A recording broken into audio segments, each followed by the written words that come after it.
Well, retailers are always looking for ways to engage their customers beyond traditional advertising, and our next guest company uses Bluetooth as well as Wi-Fi technology to do just that. Alex Romanov, CEO of iSign Media Solutions, is here to tell us all about it. Alex, great to have you in studio. Thank you. Thank you, Catherine. Nice to be here. Let's talk a little bit about your company. What is it that your technology actually offers retailers as well as the consumers, and then I'm sure a few other verticals as well? Our technology will reach out to consumers and shoppers that come within proximity of a store. And we do this privately, so we don't collect any private personal data. We identify the device that the customer shopper might be carrying. Okay. Once that's identified, they're offered an offer. They can either accept it or reject it.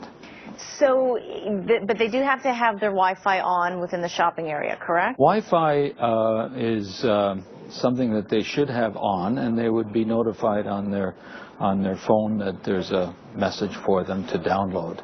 In the case of Bluetooth, they have to have it on, but that's simply a push solution. So it taps them on the shoulder and says, "Would you like an offer from?"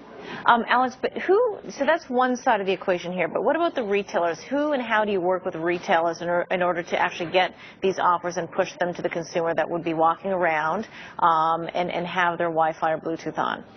We simply offer them a little piece of hardware, which is a small PC, that they would mount somewhere in their location, and it starts to broadcast. And we find that we get 20 to 30% acceptance on offers.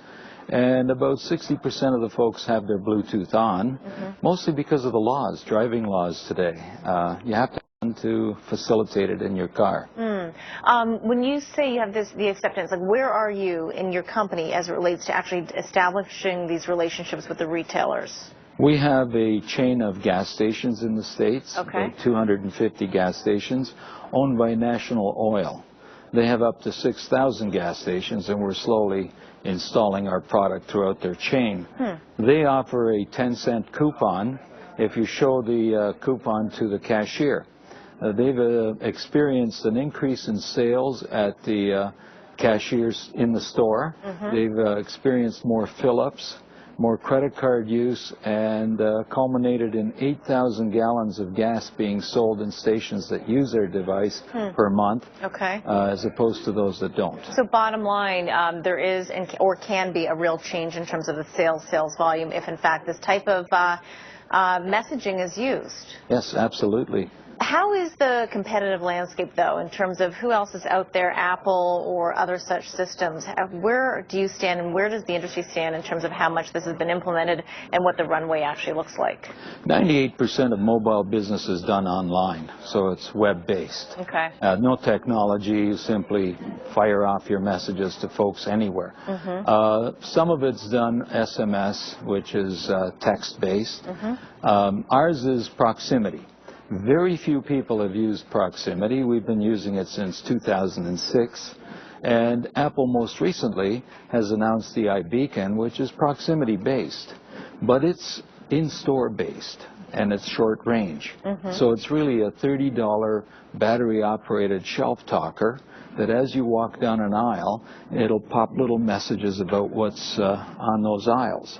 Ours is a little different. Ours is a Bluetooth device that actually networks, sends messages, collects data, streams that data to a master server, and can bring people into the store. What about, I was curious when I saw some of the partnerships that you have, Baylor University down in Texas, IBM, Verizon, TELUS, those are just a few. What are those relationships like? What are they seeing in you, or what is going on in terms of those discussions? That's a blessing in disguise. All of these partners are very large. Baylor is known for doing research for 20 of the top retailers in the United States, one of the oldest universities in the United States.